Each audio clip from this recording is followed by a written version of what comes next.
बढ़ाने की कोशिश की जाती है, न सिर्फ कोशिश बल्कि मजालिम उठाए जाते हैं। क्या इस बात से कोई इनकार करेगा कि 2014 से लेकर आज तक कभी लव जिहाद के नाम पर, तो कभी घर वापसी के नाम पर, कभी बीफ बैन के नाम पर, तो कभी अज़ा को बंद करने के नाम पर, तो कभी हिजाब बैन के नाम पर, तो कभी गाड़ी के नाम पर, कभी टोपी के नाम पर, तो कभी कुर्ता पैजामा के लिबास के नाम पर, कभी रामजादे फुलाजादे कहकर मुखातिब किया गया, तो कभी गोली मारो कह के गाली दी गई। अरे आज हमारे नौजवान जेलों में है, हिजाब के नाम पर हमको तालीम से महरूम करने का मंसूबा इरादा है।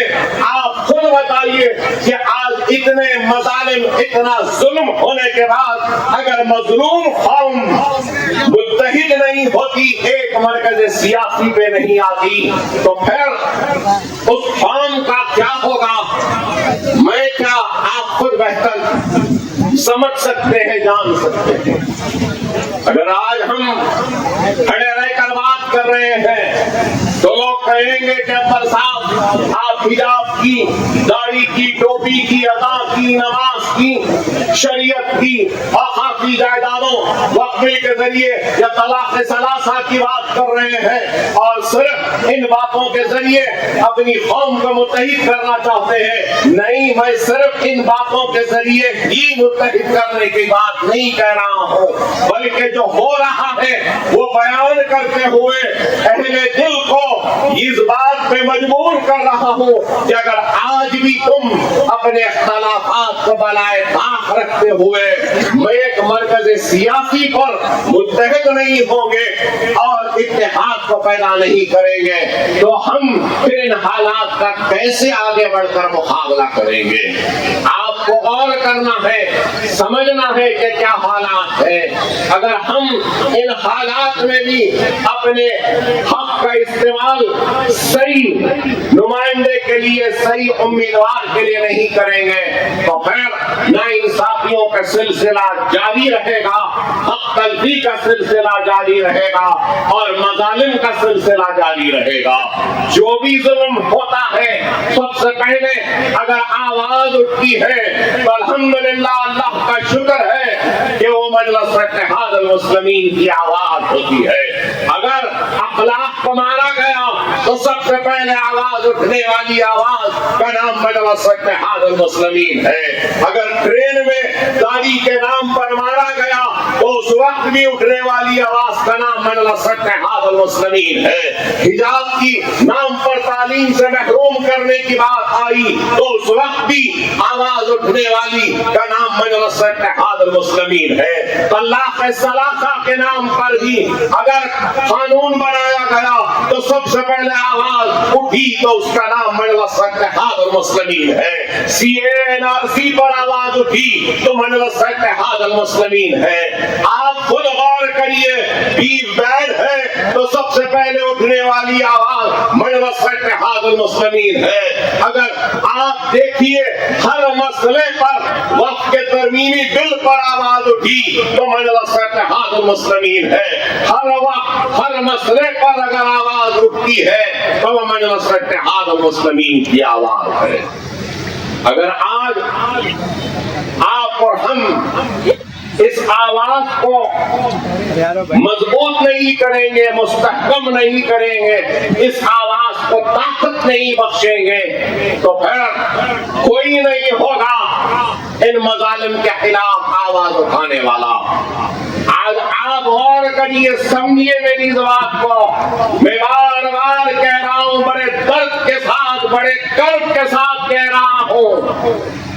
अरे बताओ, दस्तूरी ओहदे पर बैठा एक शख्स, रियासत का वजीर आला है एक शख्स, चीफ मिनिस्टर है और हमारी बहन के हिजाब को खींचता है। अरे क्या है बताओ? क्या वो जिसका हिजाब खींचा गया, क्या वो तुम्हारी बहन नहीं, तुम्हारी बेटी नहीं?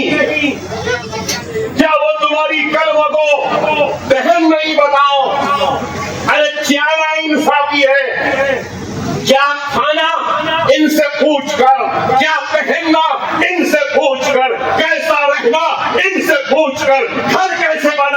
इनसे पूछकर, अरे इनकी बाप की जागीर नहीं है,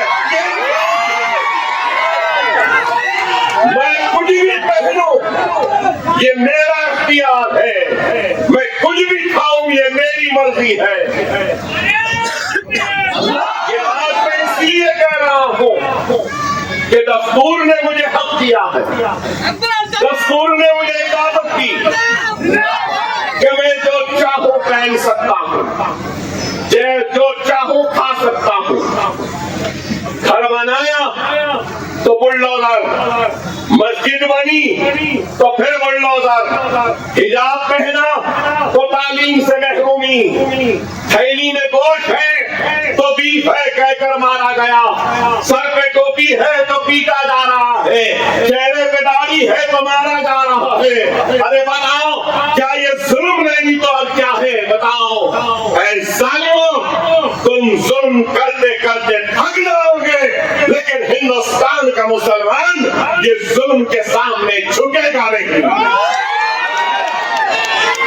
देखते हैं कि जालिम में जुल्म करने की ताकत है या मजलूम में जुल्म करने की ताकत है, दुनिया देख लेगी और जालिम को हमारे सामने झुकना पड़ेगा और मजलूम की हक की आवाज बुलंद होगी और एक न एक दिन जालिम का खात्मा होगा और मजलूम की कामयाबी। अल्लाह जरूर हमको कामयाबी देगा। खुदा ना समझो मेरी इस बात को, लेकिन इस बात को भी समझो, मजलिस एक ताकत का नाम है, मजलिस एक आवाज का नाम है, मजलिस एक तर्जुमानी करने वाले का नाम है, मजलिस आपके इत्तेहाद का नाम है, मजलिस आपकी दुआओं का नाम है। अगर मैं यहाँ खड़ा हूं तो लोग सब बोलेंगे कि अकबर साहब आप चंद्रायन गुट्टे के एमएलए हैं। बेशक मैं चंद्रायन गुट्टे का एमएलए हूं, चंद्रायन गुट्टे की आवाम मुझे वोट देती, उनके वोट से कामयाब होता हूं, लेकिन सिर्फ चंद्रायन गुट्टे की आवाम का अकबर ओवैसी पे हक नहीं है, चंद्रायन गुट्टे की आवाम के साथ साथ हर उस मुसलमान का भी उतना हक है जो हाथ उठाकर दुआ करता है हमारे लिए।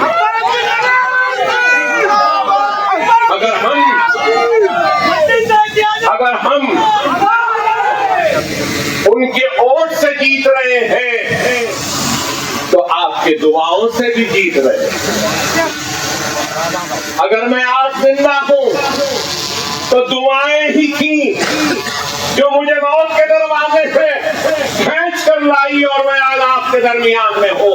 दुआ करने वाले हैदराबाद के भी थे, दुआ करने वाले सारी दुनिया के मुसलमान थे, दुआ करने वालों में महबूब नगर के भी बुजुर्ग थे, नौजवान थे, पर्दनशीन माँ और बहनें थी। तो मेरा हक जितना हैदराबाद वालों का है उतना हक हर मुसलमान का भी उतना ही है मुझ पर। अरे ये आपका हमारा हक है, मजलिस आपकी और हमारी हक है, हमारे हक की आवाज है, हमारे दुआओं की आवाज है, हमारी तड़प की आवाज है, हमारी हक की आवाज है, हमारे अश्कों की आवाज है, हमारे दर्द की आवाज है, हमारी तड़प की आवाज। खुदारा इस जवाब को कायम व दायम रखो। महबूब नगर से आप मजलिस के एमएलए को नहीं जिताए, इंशाअल्लाह आने वाले कल में अल्लाह ने चाहा तो जरूर जीतेगा। अल्लाह के फैसले अल्लाह जाने, लेकिन क्या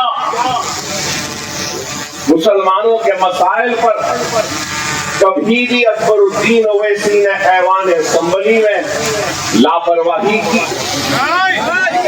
या आवाज नहीं उठाई? हर वक्त अक़लियतों व बिलख़ुसूस मुसलमानों के लिए आवाज हमने उठाई। और खाकी जायदादों की तहफ़्फ़ुज़ हो तो आवाज उठाई, स्कॉलरशिप हो तो आवाज उठाई, अगर स्कूल और मदारस का मामला हो तो आवाज उठाई, सेहत का मसला हो तो आवाज उठाई। आप सब देखते हैं, कोई भी मसला होने दो, हर मसले पर मुदल्लिल बहस मजलिस इत्तेहादुल मुस्लिमीन वाले असम्बली में करती है, चाहे वो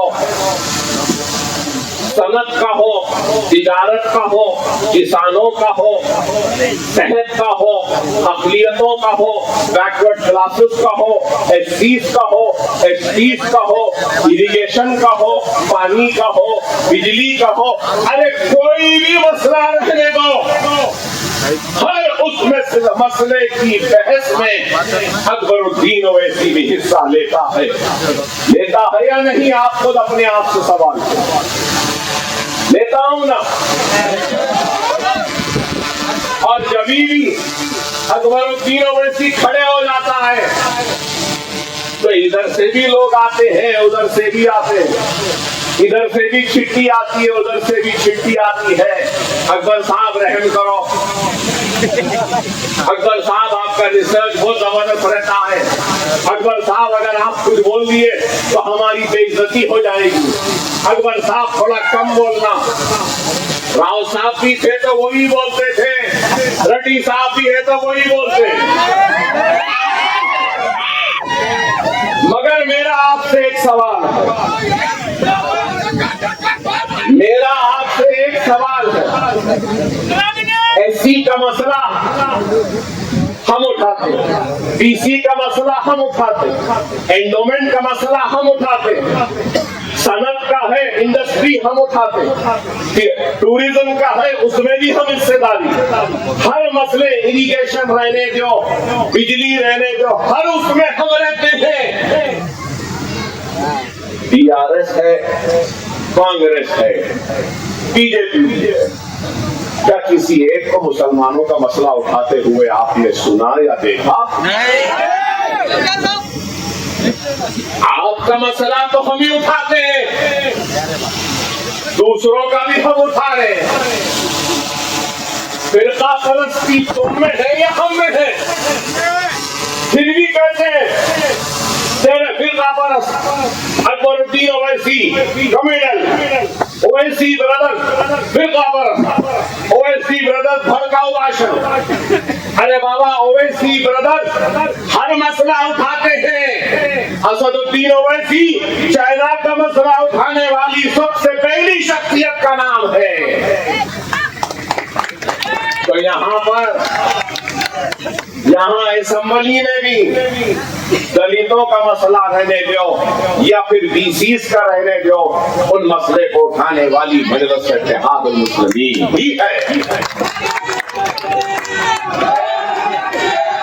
फिरका परस्ती इनमें है, हम में नहीं है। फिरका परस्ती इनमें है, हम में नहीं है। और अपनी फिरका परस्ती को छुपाने के लिए हमको फिरका परस्त बना। लाल दरवाजे के मंदिर के वास्ते क्या बीजेपी वाले पैसे लाए या मसला उठाए? शिवरात्रि की छुट्टी का मसला कौन उठाए? सरकारी मुलाजमीन के डीए का मसला कौन उठाए? वजीफे का मसला कौन उठाए? सेहत का मसला कौन उठाए? हर कोई आते हैं, असेंबली रही, अकबर साहब आप उठाओ, अकबर साहब आप उठाओ, आप उठाए तो ताकत है आवाज में। अरे हम सबका उठाते हैं। अरे शिकवा है, शिकायत है तो इस बात की कि मेरे भाइयों का मसला कोई नहीं उठाता। अरे अगर मैं ये कहूँ तो लोग बोलेंगे अकबर साहब आपके पास तो जादू है खिताब का, अपने अल्फाज के जादू में आप खेले में लेके जा रहे लोगों को। नहीं, मुत्तहिदा आंध्र प्रदेश था। आज आंध्र प्रदेश के दो हिस्से हुए, एक तेलंगाना बन गया, एक आंध्र प्रदेश। क्या आंध्र प्रदेश में हमारी आवाज है? क्या कुछ सुनाई दे रही है? कुछ नाइंसाफी पे कोई आवाज उठ रही है किसी हमारे भाई की?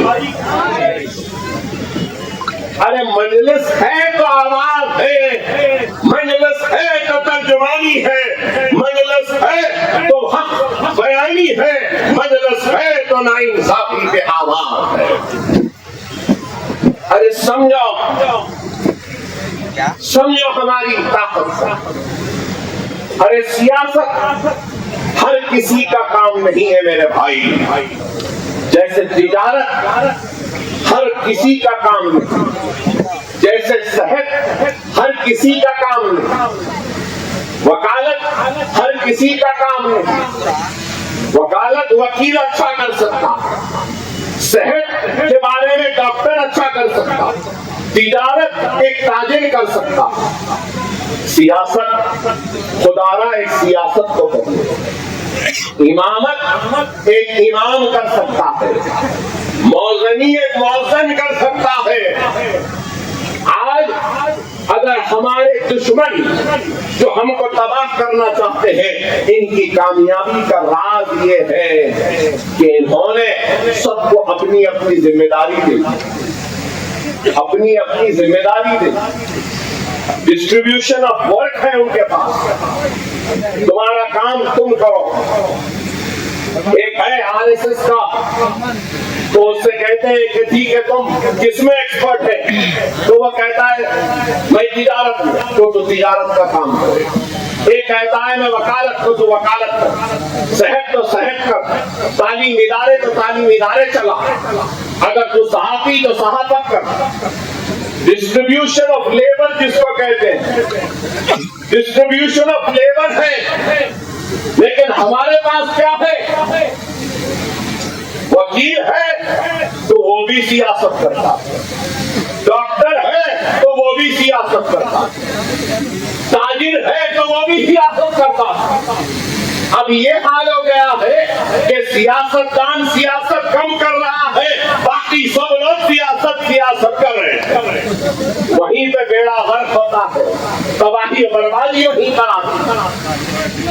याद रखो, अगर एक ताकत रहेगी तो इस एक ताकत में फिरौनियत आ जाती, अगर दो ताकतें रहेंगे तो फिर बादशाहगर हम रहेंगे। मेरा इशारा किधर है समझ जाओ, समझ जाओ मेरी बात को। अरे हम वही सियासत करते हैं। सियासत क्या है? जिंदा रहे, ज्यादा तेज ना जाए।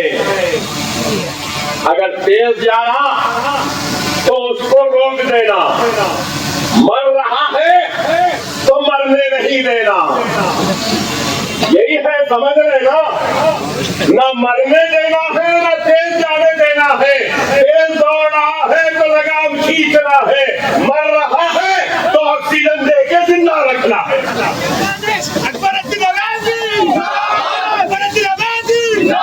समझे ना मेरी बात को? अब मैं मुर्दों का, कमजोरों का नाम लेना नहीं चाहता।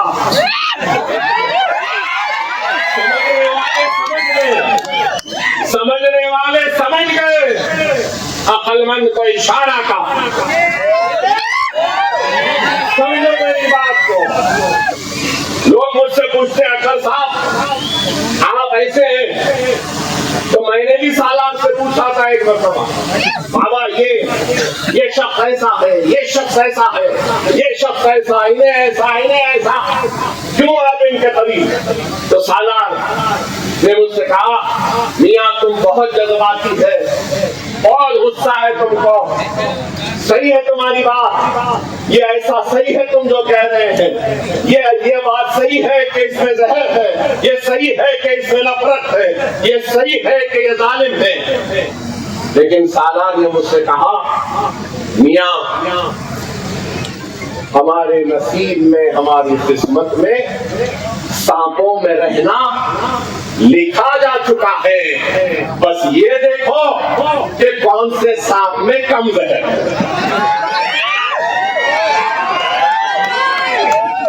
क्या नसीहत की सरकार ने, क्या नसीहत की।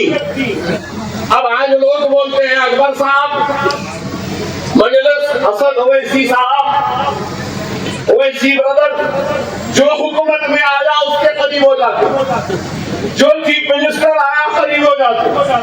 बोल रहे ना लोग, कई लोगों में होगा ना। अरे भाई, बोलने वालों से मेरा सवाल है, जो चीफ मिनिस्टर आया उससे हम करीब हो जाते बोलो। कभी ये भी तो सोचो कि जो चीफ मिनिस्टर आ रहा वो हमारे करीब क्यों होना चाहिए। सही है ना? क्यों आ रहा? अरे क्यों आ रहा भाई? इसलिए कि यहाँ ताकत है, या अज़्म है, या हौसला है, या जुनून है, यहाँ अपने पे उधार निभाने की ताकत भी है।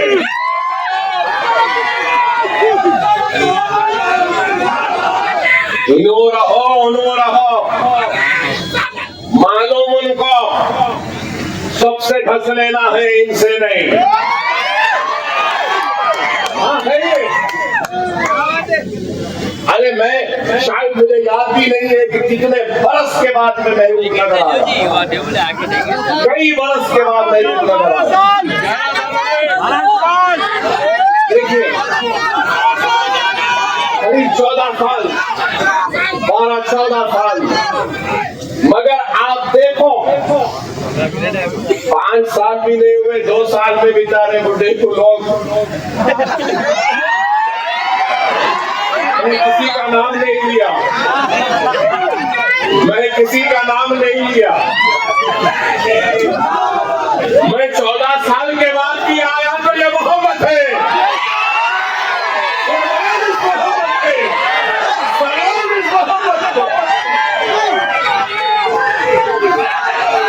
रेड्डी हो राव हो, उनको मालूम है कि ये मोहब्बत हमारे साथ है। भाई आप फोन नीचे करो, पीछे मीडिया है कि आप मेरे साथ हैं, मैं आपके साथ हूँ। आपकी आवाज मैं हूँ तो मेरी ताकत आप है। आप नहीं तो मैं नहीं, और आप नहीं तो फिर मजलिस नहीं। खुदा रा इस बात को समझो, हमारी और आपकी ताकत का नाम मजलिस इत्तेहाद मुस्लिमीन। भाई पहले भी कहता था, अभी भी कह रहा हूँ, राव रहने दो, रेड्डी रहने दो, काम लेना हमको आता है, काम लेना हमको आता है, और हम सबसे काम लेते हैं। और क्यों ना लें, क्यों ना लें? वजीर आला है, चीफ मिनिस्टर है, काम लें। मगर याद रखो, जब हमारा मामला आता है ना, तो कोई भी अपना नहीं है मेरे भाई। सब हथेली में जन्नत दिखाते हैं। 3000 करोड़ का बजट दिए थे, कितना 2 महीने में खत्म होगा। 2 महीने में 1200 करोड़ भी नहीं आए, आधे भी नहीं आए, सिर्फ 38%। तिमिरिस का क्या है आपके सामने? अब तक किराया नहीं मिला मदरसों का, तालीम का मयार गिर रहा है। SC ST के स्टडी सेंटर्स हैं, BC के 12-12 हैं, SC के 13-14 हैं, लेकिन सिर्फ 2 स्टडी सेंटर, एक हैदराबाद में, दूसरा निजामाबाद। महबूब नगर में क्यों नहीं? मेरे पास बहुत सारी तफसीलें, बहुत वादे करे, कोई बंगारू तेलंगाना बोल के चले गए, तो कोई बंगारू देने का वादा करके फिर आज बैठे बोले देना।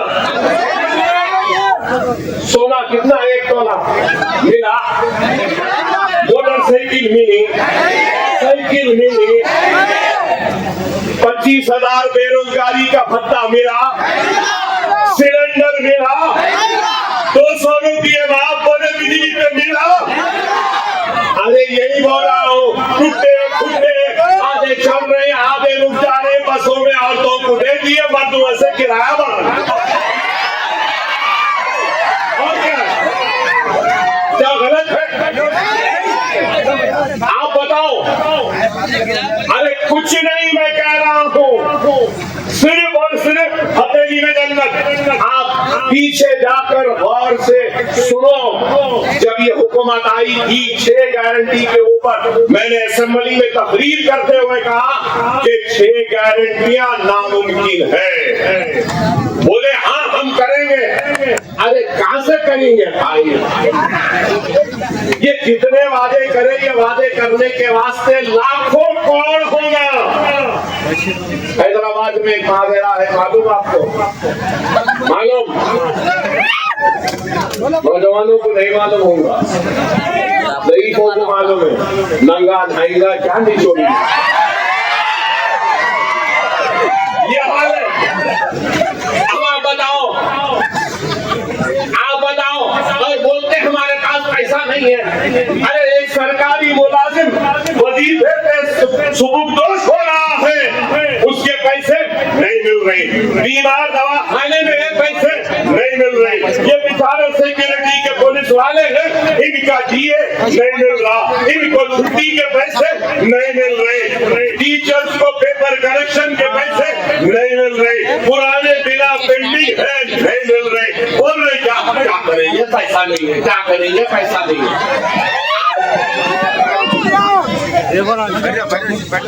क्या दीवाने थे? अक्ल नहीं थी क्या? आदाद शुमार तुम्हारे सामने नहीं थे, CAG तुम्हारे सामने नहीं था, बजट तुम्हारे